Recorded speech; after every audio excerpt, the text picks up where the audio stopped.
E nós vamos então abordar a questão da visão. Vamos entender alguns fenómenos que se passam quando exercemos este sentido e como ele nos pode afetar. Nomeadamente, hoje vamos falar no contexto de televisão. Bom, há pessoas que dizem que a televisão é a janela do diabo. Eu já espreitei muito, nunca vi o diabo lá.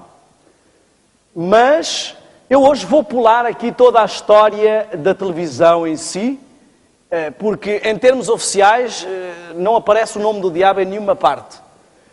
O que interessa ressaltar, depois quem quiser pegar no PowerPoint pode ver mais ou menos os fenómenos da origem da televisão. O que interessa ressaltar é que esta caixinha mudou os serões.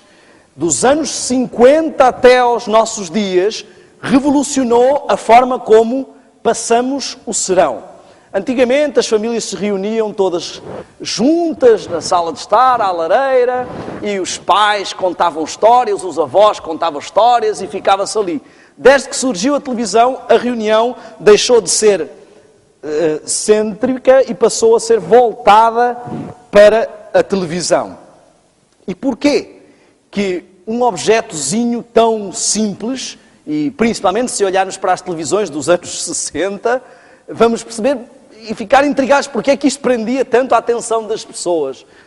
Aquela velha dúvida, como é que as pessoas entravam para aquela caixinha. Mas o que vamos entender é alguns fenómenos que estão por trás. Vamos ver algumas estatísticas. D.B. Smith, no livro TV or Not TV, nos diz algumas estatísticas. Nos anos 80, o lar americano médio mantinha o televisor ligado cerca de 7 horas por dia. Isto já lá iam alguns anos de televisão evoluindo.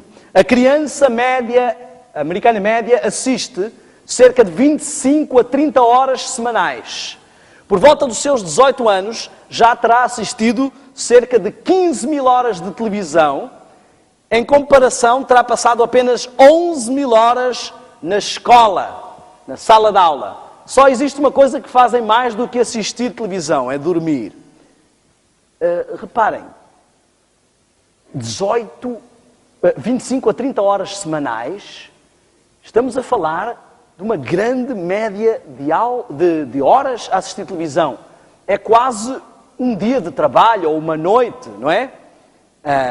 Se formos a juntar este tempo em média. Quem é que aqui já foi à escola? Posso ver as mãos? Bom, uma igreja escolarizada. Quem é que aprendeu a achar a raiz quadrada? Posso ver as mãos? Não baixem as mãos, por favor. Quem é que se lembra? Quem já se esqueceu vai baixar a mão. Só quem se lembra de como se acha a raiz quadrada é que mantém a mão no ar. Estão a ver? Das 11 mil horas que passamos na escola, metade vai-se embora. Algumas coisas nem sabemos porque é que aprendemos. Mas se eu perguntar acerca das 15 mil horas que passamos a ver televisão, talvez alguns ainda se lembrem das últimas palavras de um filme que assistiram já há 15 anos. Ou de uma novela, de como é que acabam as últimas cenas e tudo mais. Porquê? Porquê é que o que aprendemos na escola entra por um ouvido e sai por outro, e o que aprendemos perante a tela parece que fica retido? É isso que nós vamos entender. Quem mantém uma média diária de 3 horas e pouco diante da telinha, ao longo de 50 anos, terá passado 8 anos nessa atividade. 8 anos. E alguns dizem que não têm muito tempo para estudar a escola sabatina e a Bíblia. Imaginem o que não poderíamos fazer espiritualmente com 8 anos dedicados a coisas espirituais. Mas eu queria que entendêssemos alguns aspectos. Eu vou colocar uma questão. Será que isto nos afeta de alguma forma? Será que tem algum efeito negativo na nossa vida? Bom, a doutora Felisbela Lopes, da Universidade do Minho, numa pesquisa sobre questões televisivas, diz que é sobretudo através do olhar e do ouvido que acedemos àquilo que a televisão transmite. Então parece que é só uma coisa relacionada com os nossos sentidos.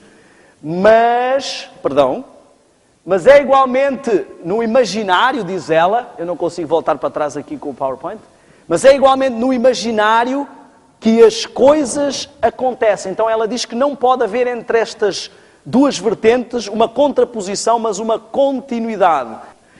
Mas, de qualquer forma, o que ela diz é que é assim, não podemos separar o fenómeno que acontece na nossa imaginação, na nossa mente, do fenómeno físico. Ou seja, aquilo que assistimos tem uma interação com aquilo que se processa na nossa mente.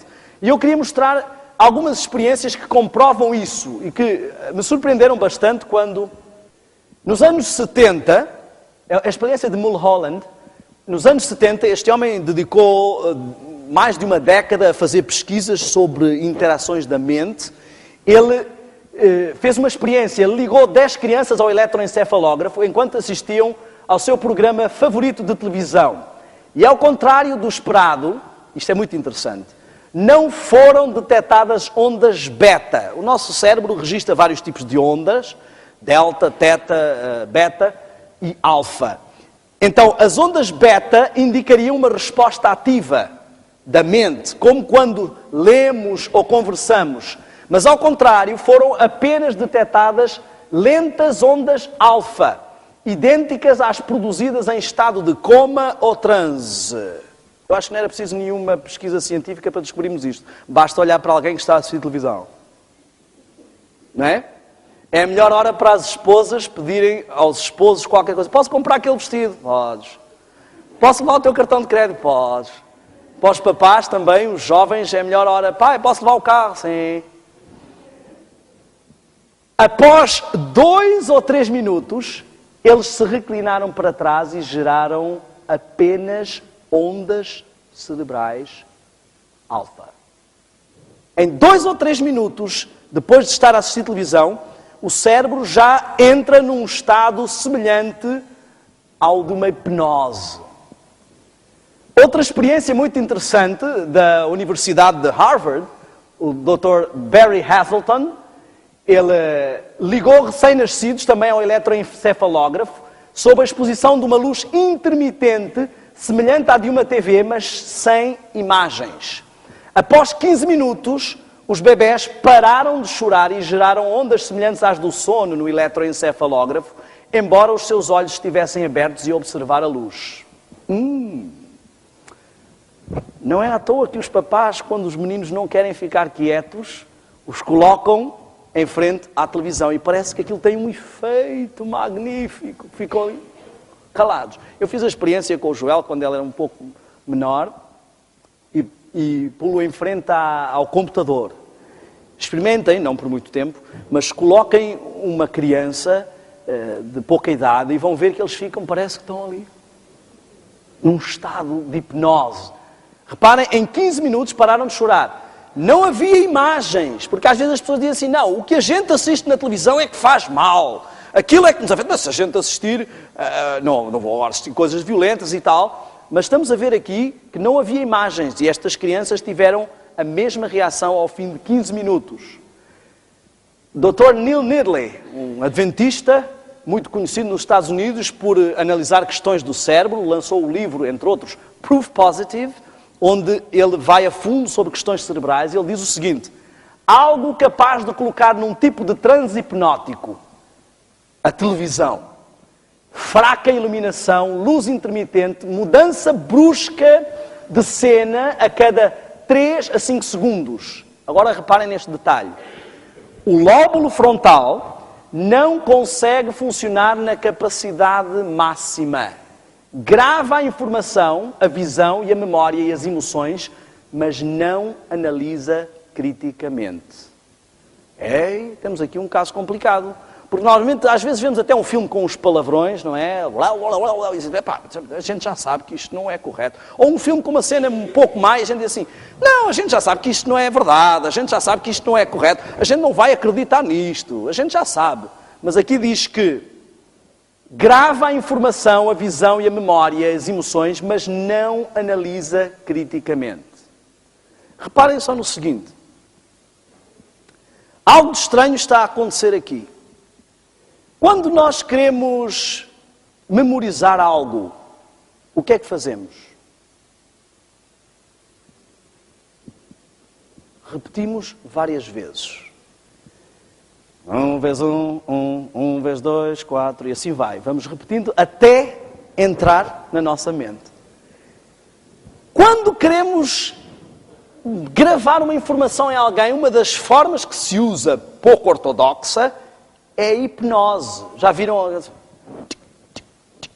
Tu és uma galinha. E a pessoa começa ali a pensar que é uma galinha. Quando estamos em estado alfa, a mente está num estado semelhante ao de transe ou da hipnose.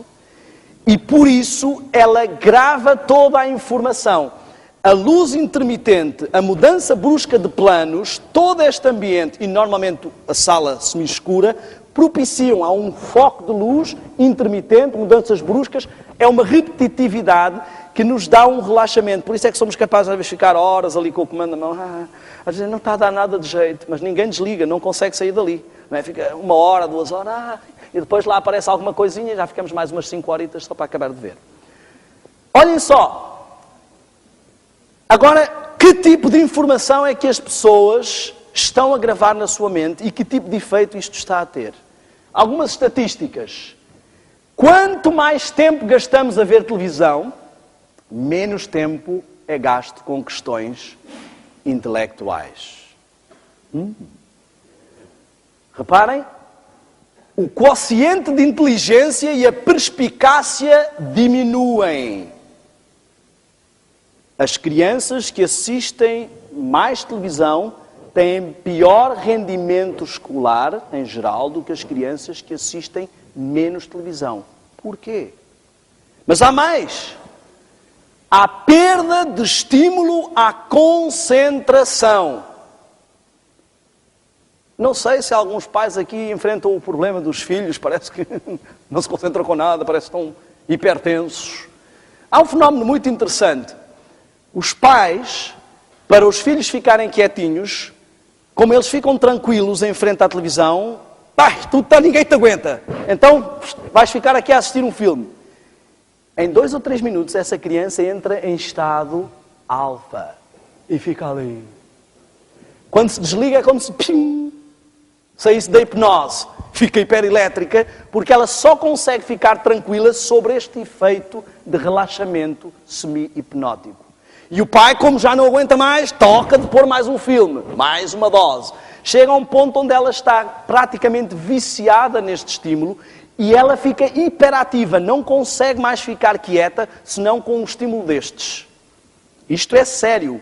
E eu posso dizer-lhes que é o seguinte, os meus filhos já nasceram, tinha eu acesso a esta informação e começámos a ser bem rígidos com eles, logo desde pequenos, em relação ao assistirem à tela. Os 2 primeiros praticamente não assistiram nada. Depois, quando começaram a ficar com um pouco mais de idade, achámos bem deixar uma ou outra coisa bem selecionada, e o mais novo, ele já apanhou esta fase. Então, desde muito novo, ele assistiu um pouco mais do que os outros. E eu não vos vou dizer quem é que eu tenho mais dificuldade em dominar lá em casa. Eu assisti uma entrevista da Madonna no Larry King, e o Larry King estava dizendo... Ouvi dizer que você é muito radical, que não deixa os seus filhos assistirem televisão, nem filmes, nem nada. Ela, sim. Mas não acha isso um pouco extremo? Afinal, você faz os filmes. Ela disse, eu sei o que é que eu faço e o que é que andamos lá a fazer. E é por isso que eu não deixo assistir. Ele disse, mas não assistem nada. E ela disse, eles nem sequer vão assistir a esta entrevista. E depois eles davam um site que fazia pesquisas sobre televisão e dizia que até aos 3 anos de idade, ele veio-me uma bufetada, porque eu já tinha até conhecimento de um pouco por causa das palestras, mas levei uma bufetada por causa da minha cedência neste aspecto. Esse site dizia que até aos 3 anos de idade nenhuma criança devia ser exposta à televisão. Retarda o seu processo de fala, de desenvolvimento da fala, retarda o seu controlo e torna a criança hiperativa. Um site especializado em pesquisas desse género. E, na realidade, podem até dizer, é coincidência, mas de todos os meus filhos, o único que teve problemas, que teve falinha de bebê, foi o mais novo. O único que se foi sempre mais hiperativo foi o mais novo e foi o único que teve alguma condescendência antes dos 3 anos de idade. Mas a imaginação é bloqueada. As crianças que assistem televisão são, regra geral, menos criativas do que as crianças que não assistem.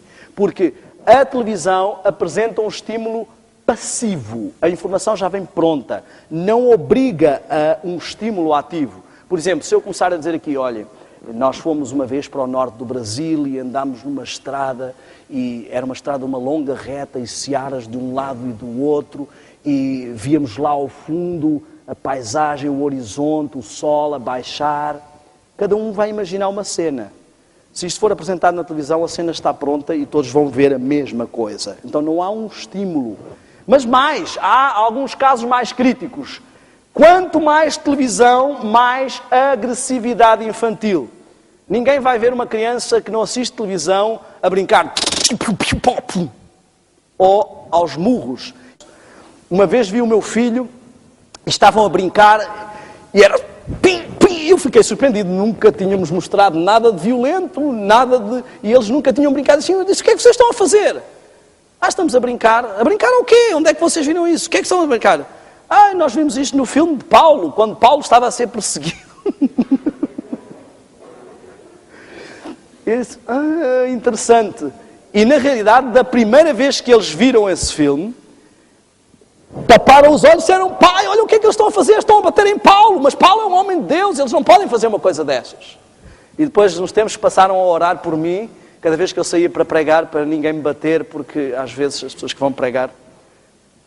Hipoteticamente, se a televisão não se tivesse sido inventada, haveria hoje menos 10 mil homicídios por ano no ZEUA, menos 70 mil violações e 700 mil assaltos com feridos.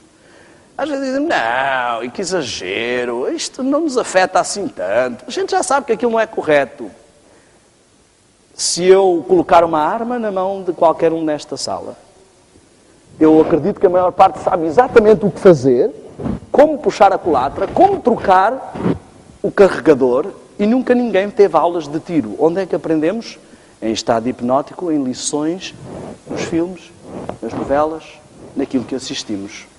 Às vezes as pessoas têm reações que nem sabem porquê, e se forem analisar, são reflexos condicionados criados por aquilo que assistem.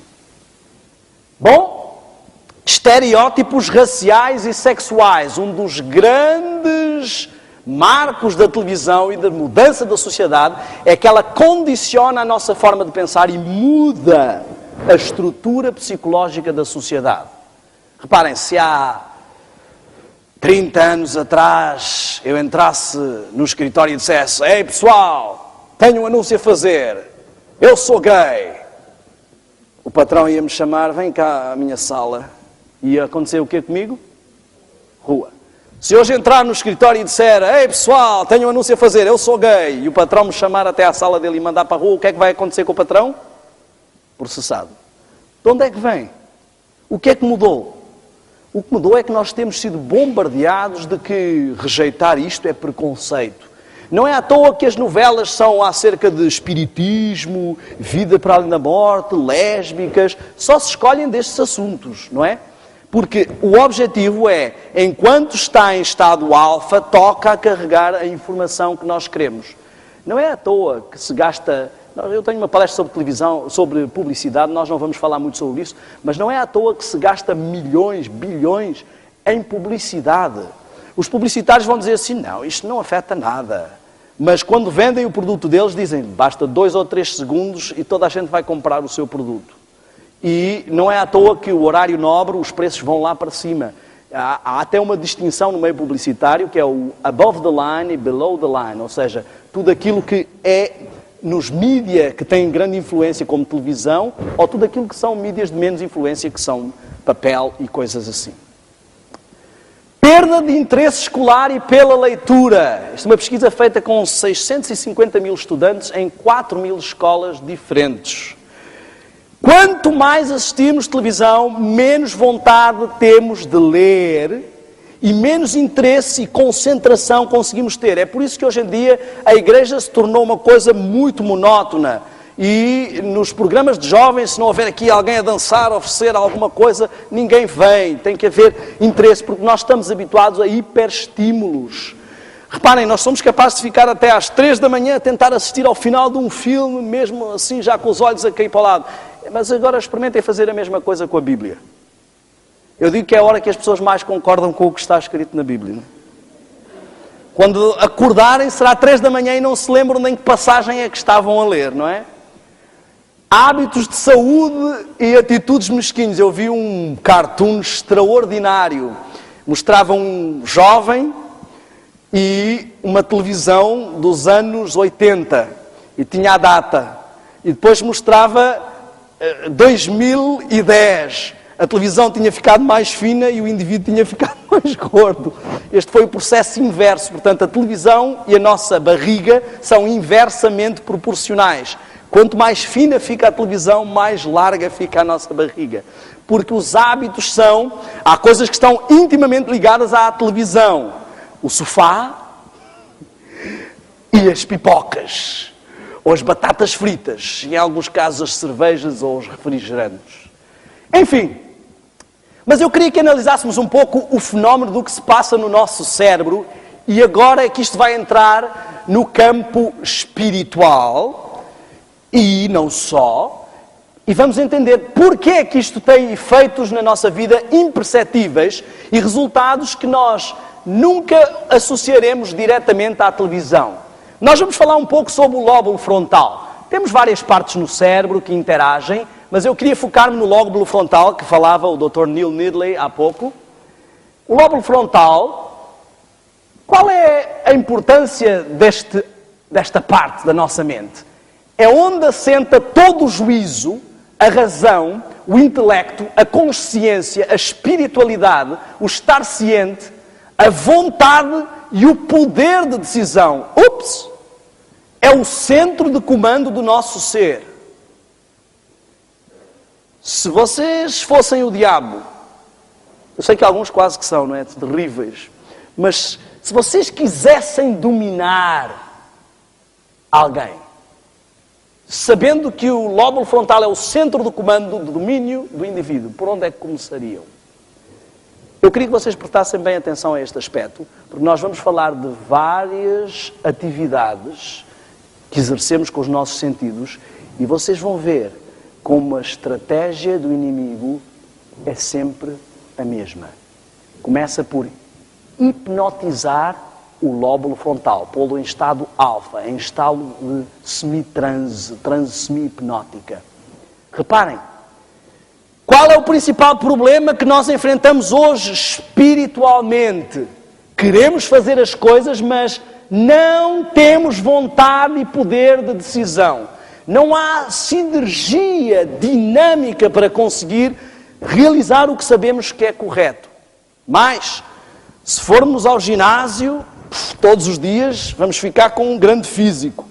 A minha esposa diz que eu fiz publicidade enganosa, porque antes de casar eu era assim, depois de casar eu fiquei assim.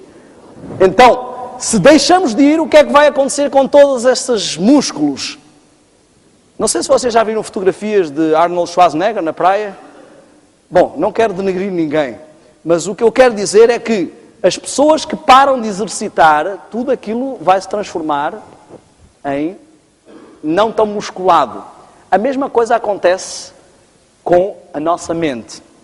Se nós passamos muito tempo numa atividade que não estimula a sua dinâmica proativa do lóbulo frontal, do centro de comando, reparem, aqui é onde assenta o juízo, a capacidade de avaliar o certo e o errado, a razão, o intelecto, a consciência e a espiritualidade. Quando Deus comunica conosco, isso acontece no lóbulo frontal. E onde podemos tomar decisões, o que faz a diferença entre um ser mais inteligente e um ser menos inteligente é a diferença entre o seu lóbulo frontal em relação ao resto do cérebro. Quanto maior o lóbulo frontal proporcionalmente ao resto do cérebro, mais inteligente a criatura. O ser humano é o que tem a maior proporção. E aqui é onde está o poder de decisão. Se passamos muito tempo a manter em estímulo nulo esta parte da nossa mente, ela não vai ter a dinâmica que nós queríamos. Mas agora eu queria mostrar algo ainda mais interessante. Não sei se vocês já ouviram falar da luta entre a carne e o espírito, ou das duas naturezas, das duas esferas. Se eu alimentar uma, a carnal, ela vai ganhar a outra. Se eu alimentar a outra, ela vai ganhar a uma. Não é? Então, eu queria que nós entendêssemos um pouco do que se processa. Nós vimos a parte racional e agora vamos ver um pouco do que tem a ver com a parte física, hormonal e emocional. Estes dois órgãozinhos, o tálamo e o hipotálamo controla as excreções e as glândulas, bem como os hormônios, a citação é brasileira, e o tálamo é o posto de intercomunicação de todas as emoções, sensações e sentimentos. Então vamos pensar aqui numa coisa muito interessante. Eu estou a assistir televisão. Ao fim de 2 ou 3 minutos, o meu lóbulo frontal entra em estado alfa. Ou seja, a parte de domínio, a parte intelectual, a parte de interação espiritual, de discernimento moral, está desligada. A informação é gravada porque ela está ali como um disco aberto, sem nenhuma password de entrada. E ao mesmo tempo eu estou a assistir a cenas que estimulam o meu tálamo e o meu hipotálamo, estimulam todo o meu sistema límbico, estimulam as minhas emoções. Se eu estou a assistir a um filme de ação, uma perseguição, o policial, aquelas coisas todas, o meu corpo está todo cheio de adrenalina. Ou seja, todo o corpo está em ação dinâmica, o tálamo e o hipotálamo estimulados, a produção de adrenalina, mas a mente está... Se eu estou a assistir a um filme romântico, eles chamam romântico aqueles filmes bem pesados de sexo, se eu estou a assistir a um filme desses, eu estou a produzir hormonas sexuais, o meu corpo começa a ficar cheio. E depois o que é que acontece com o jovem?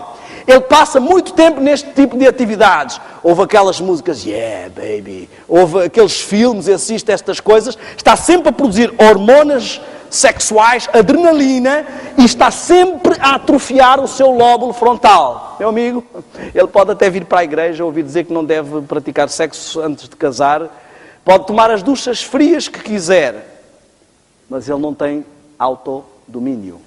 Ele não consegue controlar, porque ele está a hiperestimular a parte hormonal e a parte física constantemente e a atrofiar a parte do poder de decisão, de intercomunicação espiritual constantemente. Ele vai para a igreja, ouve essas coisas, quer pô-las em prática na sua vida, mas ele está dominado.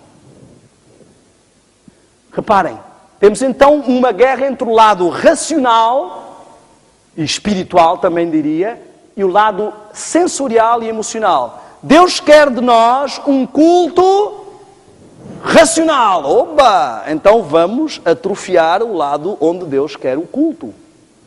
Deus quer que nós dominemos as nossas paixões, os nossos ímpetos carnais e corporais. Oh, então vamos hiperestimular. É basicamente isto que a televisão faz. Bom, vou apresentar-vos um caso muito interessante. Vou falar rapidamente sobre ele. Quem depois quiser ver no PowerPoint, o caso de Phineas Cage, já devem ter ouvido falar.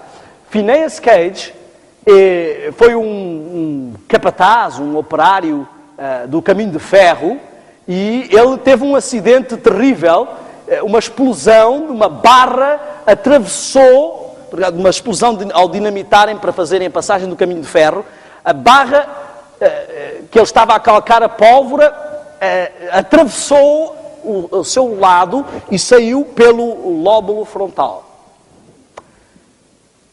O que aconteceu foi que este homem sobreviveu, ele não morreu, mas algo aconteceu. Houve ao acabar de recuperar, além de ter perdido grande parte da massa cerebral, um homem outrora amistoso, agora se mostrava irascível. Diz que perdeu a capacidade de... Ele era muito organizado, planos muito bem organizados, perdeu a capacidade de fazer planos com o futuro, era imediatista em tudo, tornou-se irritadiço, dizia agora palavrões, e quem começou a estudar este caso foi o conhecido professor António Damásio, que ele determinou que as reações cerebrais desencadeadas por estados emocionais distintos podem afetar a nossa mente, e determinou também que há partes do nosso cérebro que têm influência no controle das partes espirituais e morais. E que isto foi o lado que foi afetado. Ele investigou mais de 41 pessoas, pediu que se lembrassem de episódios que marcaram a sua vida, com sensações de tristeza, alegria, medo, raiva, e publicou o estudo na revista Nature Neuroscience. Ele revela que as alterações neurais,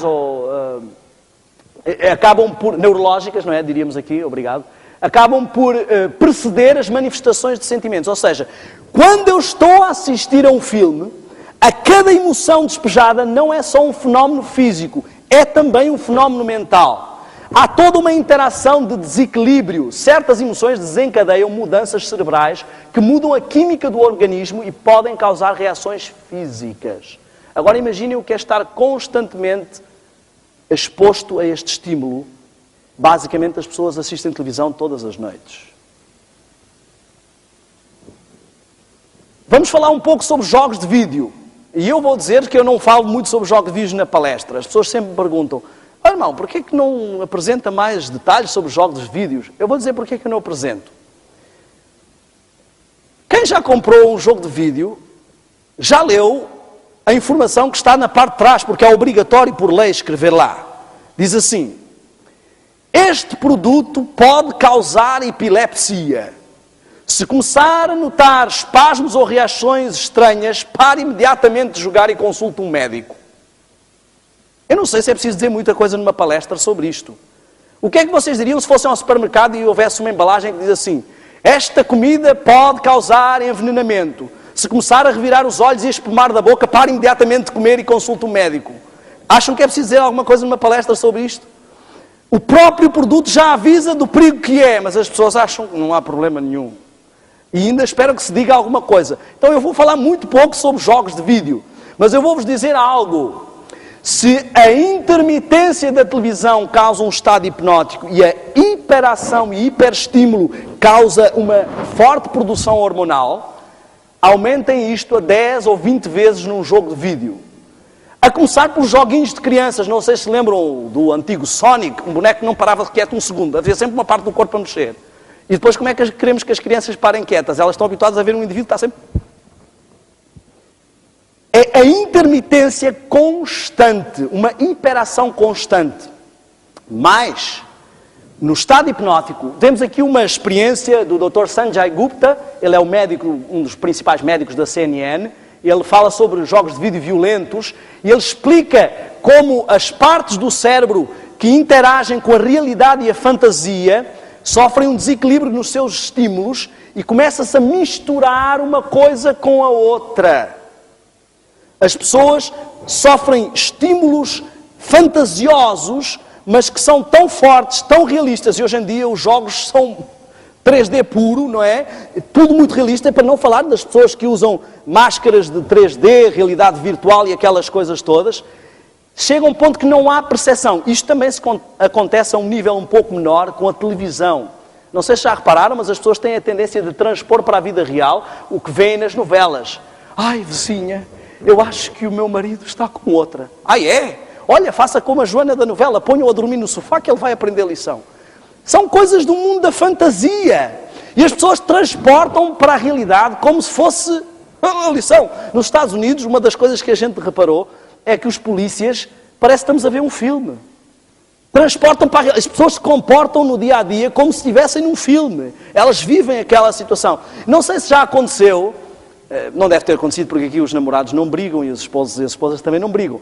Mas se já aconteceu convosco, sabem o que eu estou a dizer. Numa briga de namorados, vocês sem querer tiveram uma reação. Mas porquê é que eu fiz assim? Às vezes são reflexos tão gravados na nossa mente, nesse estado alfa, e nós não sabemos, temos reações. Eu vi uma cena terrível que aconteceu com um amigo meu. Ele diz que vinha na estrada e um indivíduo, alguém atravessou-se no trânsito. E atenção que eu sei que isto parece uma história daquelas do Brasil, mas isto aconteceu em Portugal. E o indivíduo saiu do carro furioso e com uma arma e disse: o que é que tu fizeste? E apontava a arma e toda a gente a puxá-lo para um lado e para o outro, e a mãe e a filha a gritar: pai, tem calma, tem calma. E de repente o homem começou a acalmar-se. Ai, o que é que eu ia fazer? Desculpe lá. Desculpe, lá e tal. As pessoas depois perguntam-se como é que acontecem casos como Columbine e entram jovens na escola e matam toda a gente. Como é que isto aconteceu? Como é que aconteceu?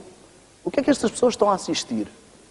Lixo entra, lixo sai. Aquilo que nós alimentamos a mente é aquilo que tem que sair. E ele fala então sobre a perda da noção da realidade e a mistura com a fantasia. Então o que nós temos, se representássemos graficamente, é que o estímulo intelectual, de discernimento, espiritual, de força de vontade e poder de decisão é diminuído ao máximo, e o estímulo das coisas físicas, hormonais, carnais, é aumentado ao máximo. Eu acho que não preciso de falar sobre televisão, basta que olhemos para a programação.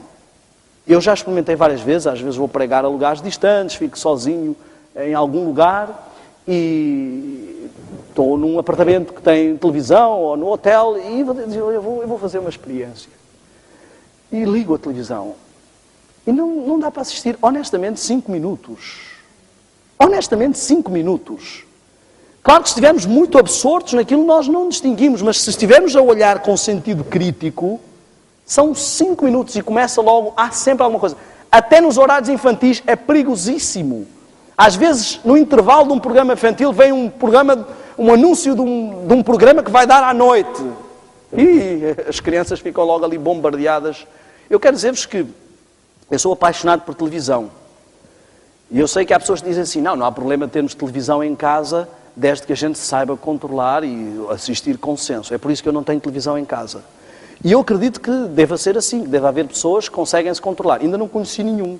Mas quando eu conhecer, eu vou comprovar que existem pessoas que conseguem dominar a televisão. Normalmente são as que não gostam nada dela é que conseguem dominar. As que gostam têm muita dificuldade. Agora eu queria que entendêssemos algo muito importante.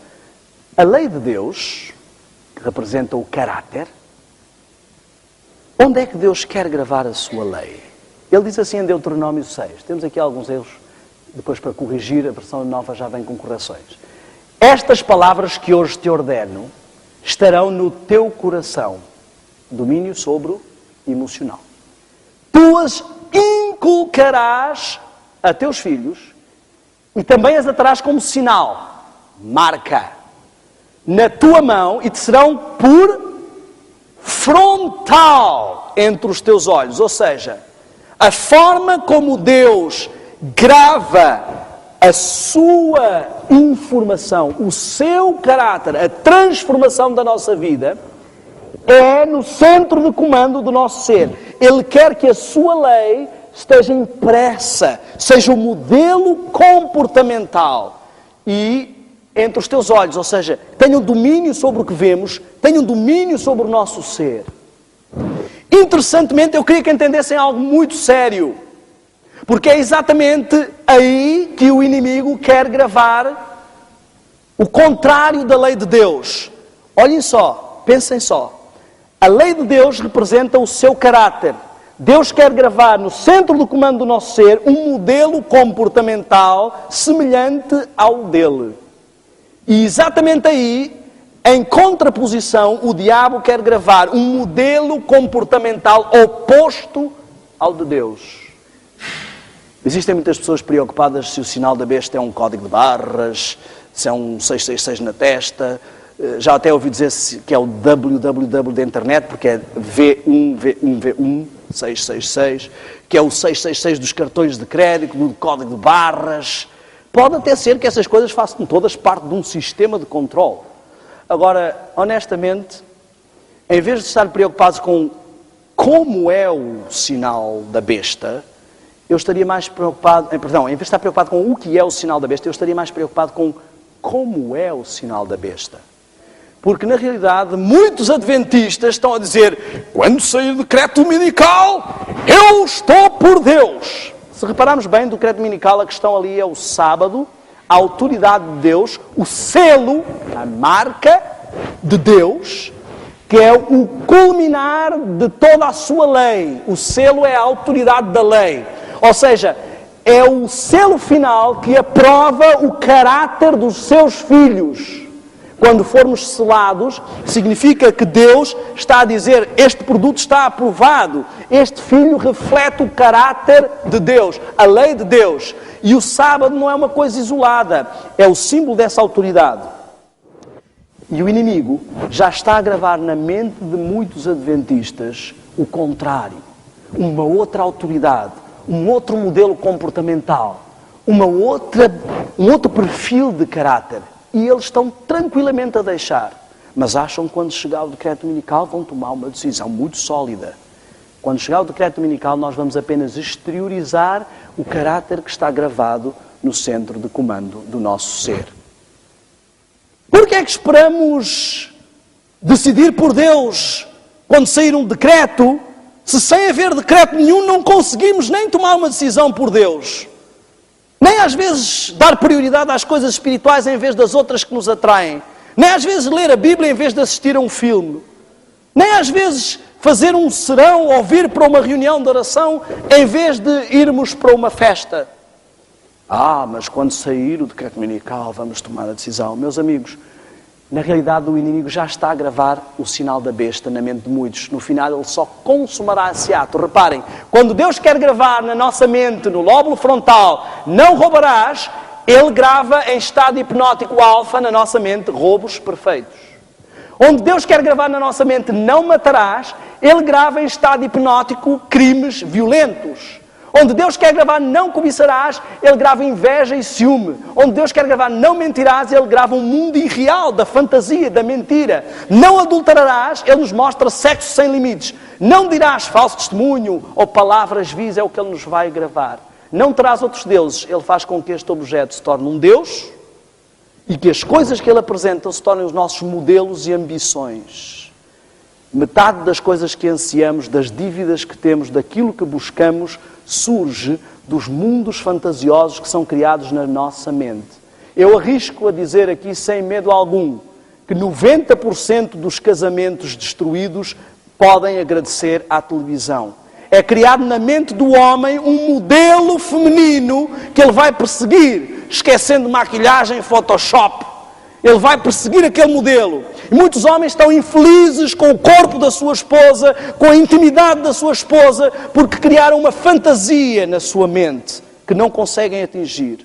E as mulheres ficam à espera que venha aquele homem no cavalo branco, todo gentil, que abre a porta do carro e aparece um homem no cavalo preto que é um brutamontes. E elas ficam frustradas. Criam mundos que são realidades que não existem. E nós perseguimos essa realidade. Eu não estou a falar contra ninguém. Eu estou a falar de mim mesmo. Eu vivia correndo atrás do vento, como diz Salomão.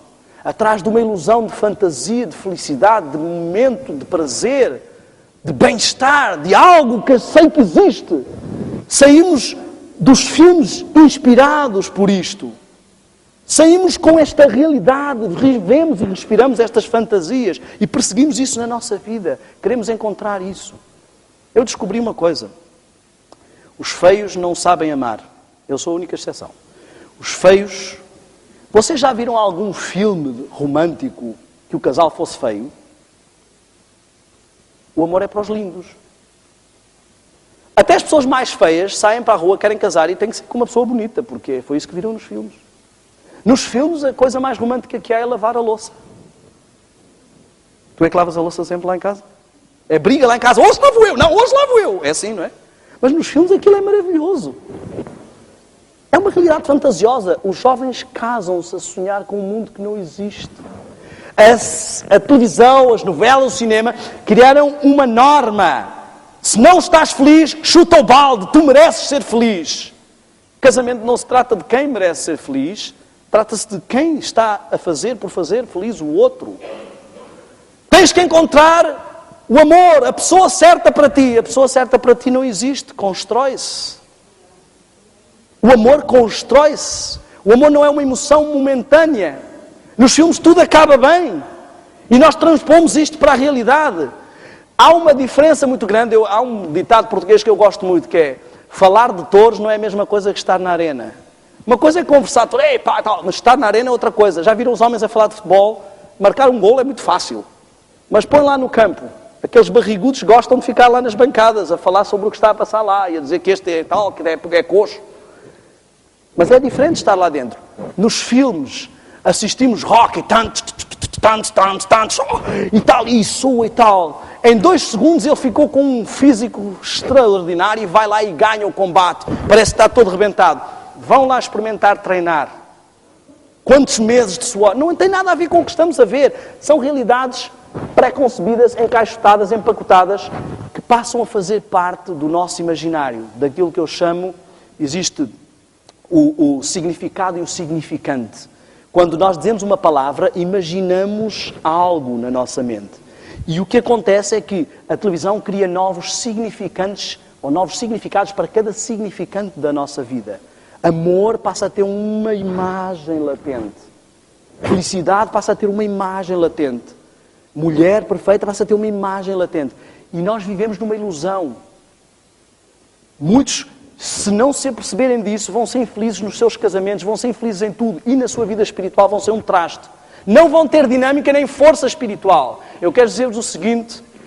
Eu passei anos a tentar ultrapassar pecados acariciados da minha vida, que no dia em que a minha esposa me disse, lá nos Estados Unidos, que eu era a janela do diabo naquela instituição missionária, e que eu caí na real, e comecei a decidir mudar a minha alimentação, mudar os meus hábitos de vídeos e de filmes, mudar os meus hábitos de música, de repente eu descobri que havia ali uma força que Deus punha à minha disposição, que estava a ser bloqueada. E é isto que eu queria que vocês experimentassem ao longo desta semana. As obras da carne são a adultério, a prostituição, a impureza, a lascívia, a idolatria, a feitiçaria, as inimizades, as porfias, as imolações, as iras, as pelejas, detenções. Parece que estamos a descrever uma novela. Não parece um filme? É exatamente isto que eles apresentam. Vocês estão a alimentar-se diariamente das obras da carne e esperam produzir obras do Espírito.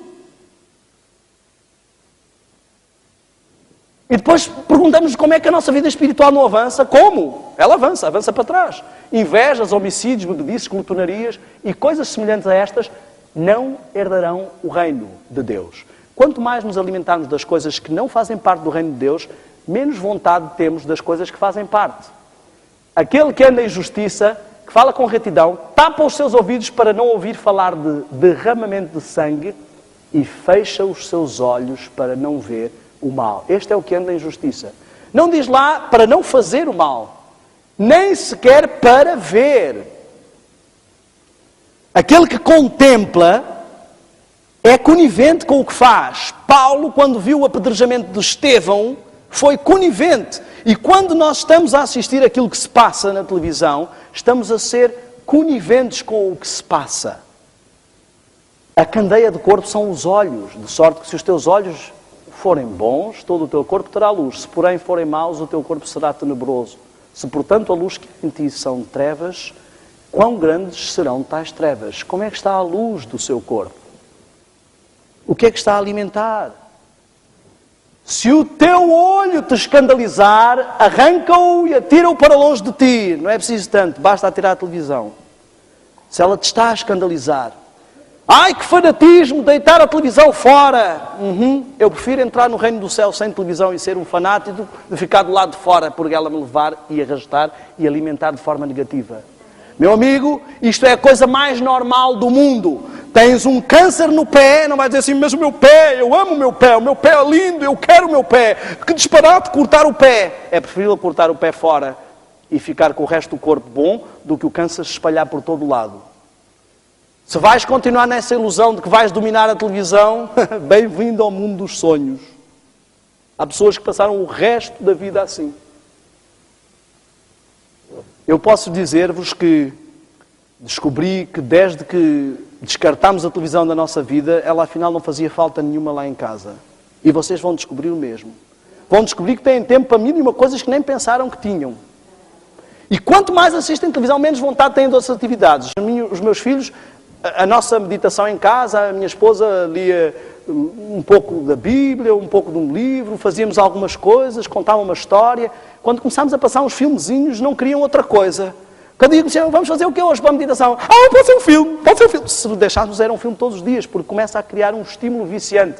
A produção de adrenalina, de hormonas sexuais, o estímulo do tálamo e do hipotálamo são viciantes e começam a criar uma adição. Por isso é que temos necessidade de sempre estar. Ora, nós criamos o hábito de ter uma sessão hipnótica todos os dias às 7, ou às 8, ou às 9 da noite.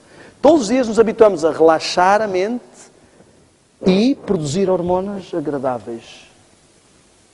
Todos os dias. Ou seja, o diabo tem ali um cliente assíduo. Não porei coisa má diante dos meus olhos. Não ameis o mundo, nem o que no mundo há. Se alguém ama o mundo, o amor do Pai não está nele.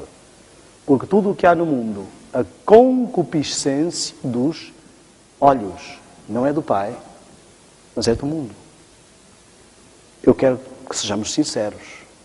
As televisões não estão propriamente a produzir e a apresentar as coisas que são do Pai. Eles querem nos apresentar a concupiscência dos olhos. Aquilo que atrai as pessoas é a intriga, a ação, que é um nome muito bonito que arranjaram para violência. O sexo livre. Eu nunca vi nenhum filme com alguém a mostrar alguém com um rolo de papel higiênico a ir para o mato, e a câmara a filmar tudo e nós ali, que interessante. Não, esse tipo de realidade nós não precisamos ver. A realidade que precisamos ver é a intimidade de um casal, um close, para sabermos como é que é um casamento. Para sabermos como é que é a vida. A realidade precisamos saber é como é que se mata alguém, porque há muita violência. E hoje em dia eu transporia isso. Muitas pessoas dizem assim, não, eu só tenho a televisão para ver noticiário. Eu não sei se há muita diferença entre o noticiário e os filmes.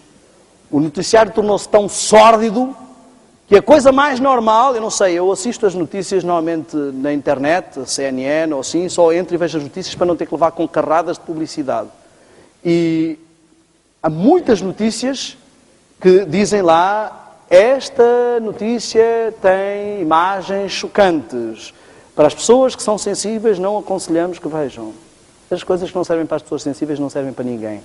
A maior parte das coisas que não servem para as crianças não servem para ninguém. Tudo que seja conteúdo para adulto normalmente não serve para ninguém. Todos devem vigiar os sentidos. Do contrário, o inimigo, o texto original diz o diabo ou Satanás, mas eu não quis ser tão forte, mas é ele mesmo. O inimigo alcançará vitória sobre eles, pois essas são as avenidas da alma. Meu amigo, o que eu quero que entendamos é isto. Hoje falamos só de um aspecto da visão. Amanhã vamos ver como este fenómeno se estende aos filmes, à indústria cinematográfica. Depois vamos entrar na indústria da música. Depois vamos entrar na indústria da alimentação. E nós vamos ver como o truque do diabo é rodear-nos de estímulos por todos os lados que têm este mesmo efeito sobre nós. Sem nos apercebermos, a maior parte de nós está adormecido e entorpecido. Está hiperestimulado física e carnalmente e atrofiado em tudo o que tem a ver com a interação com Deus. Hoje falamos só de um aspecto. Vamos ver isto durante a semana toda. Eu queria terminar esta noite com um desafio. Eu assistia cerca de 2 filmes por dia, e à segunda-feira, que os cinemas são mais baratos, não sei, na altura eram mais baratos em Portugal, eu assistia cerca de 3, 4. Quando eu fui para a instituição missionária nos Estados Unidos, eu levei uma pilha de filmes de um lado e uma pilha de músicas do outro. E foi por isso que a minha esposa disse que eu era a janela do diabo na instituição, porque de repente estava ali toda a gente para ser missionário e começaram a bater à porta. Irmão, diga, filho do pastor, eu ouvi dizer que o irmão tem aí uns filmes. Filmes? Eu? Não, nada de especial, é uma coisa ou outra. Será que podia me emprestar um? Eu pensei, isto deve ser uma armadilha. Mas não. Começaram as pessoas, os jovens, a serem tentados a levar filmes, a levar músicas. E por isso é que a Sara começou a dizer que eu era a janela do diabo, tudo estava a se infiltrar. E o que eu quero dizer-vos honestamente é o seguinte. Aqueles que me conhecem anteriormente sabem quem eu era. Como eu disse, farra e festa eram as palavras-chave para mim. Eu era um escravo do prazer. Um escravo das emoções. Um escravo das sensações. E só houve possibilidade. Eu orei por 2 anos a pedir a Deus que me usasse e usasse a minha área profissional para a sua obra. E por 2 anos parecia que Deus não respondia. Eu dizia, Senhor, estão-me aqui a oferecer e tu não me aproveitas. E no dia em que a Sara disse aquilo, eu entendi. Como é que eu posso trabalhar para Deus e trabalhar para o diabo ao mesmo tempo? Como é que Deus pode ter um servo que está totalmente dominado, que é um zumbi do prazer, um escravo das coisas que o dominam? Eu tomei a decisão de colocar de parte essas coisas. Foi uma decisão firme e nunca mais voltei a fazê-las. E eu era viciado e absolutamente dominado por elas. Mas eu entendi que eu era como um cachorrinho com reflexo condicionado. Meu amigo, o diabo está a dominar muitos de nós. E nós ainda agradecemos porque isso nos dá prazer. É como um toxicodependente que recebe doses diárias gratuitas e está todo contente porque aquele indivíduo é meu amigo. Ele dá-me a droga sem me cobrar nada. Quando essa pessoa está realmente a destruir-nos. Eu quero dizer-vos, aqueles que aceitaram o desafio, não precisam acreditar em nada do que eu digo aqui nestas palestras. Só façam uma experiência. Passem 40 dias sem essas coisas e vocês vão ver uma diferença brutal na vossa vida. Vocês vão descobrir porque é que a vossa vida espiritual não avança. Eu volto a dizer, hoje só estou a falar de uma coisa. Vocês vão descobrir porque é que a nossa vida espiritual é um traste. Eu abandonei essas coisas e em poucos meses me tornei um pregador e a minha vida mudou totalmente. E hoje sou um missionário, sinto-me feliz. Chego ao sábado à noite, a maior parte dos sábados à noite estou a fazer palestras. Não tenho tempo nem para ver televisão ou filmes. E Deus quer que cada um de nós conheça a verdade. E a verdade nos liberte. E é essa verdade que eu quero apresentar esta semana e o meu convite está estendido. Nós vamos ter todas as noites aqui um momento de oração. E hoje o desafio é a televisão. O desafio que vamos levar para casa.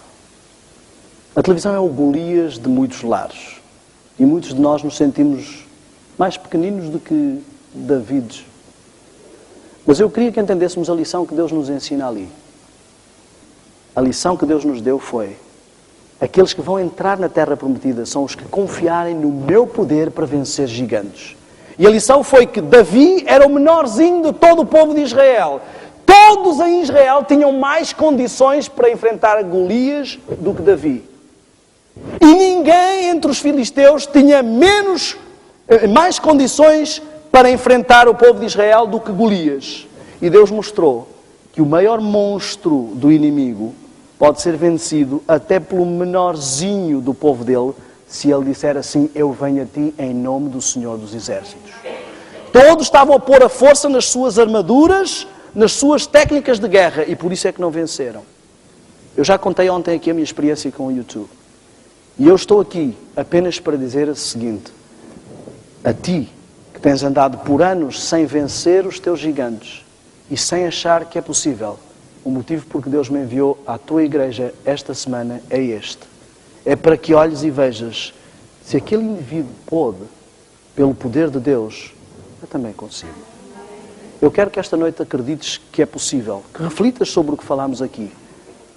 Eu vou ser sincero, ninguém aqui precisava de uma palestra sobre televisão para saber que aquilo não presta. Isto foi informação supérflua. Mas Deus quer mesmo assim lembrar, filho, há coisas que tu já sabes, mas que não queres tomar uma decisão. Nós vamos também aprender nestes dias e falar um pouco sobre oração. Oração interativa. A maior parte de nós pede e nada tem porque não sabe pedir. Porque pede para gastar nos seus deleites ou não sabe realmente como pedir. Nós vamos aprender a pedir e ver a resposta.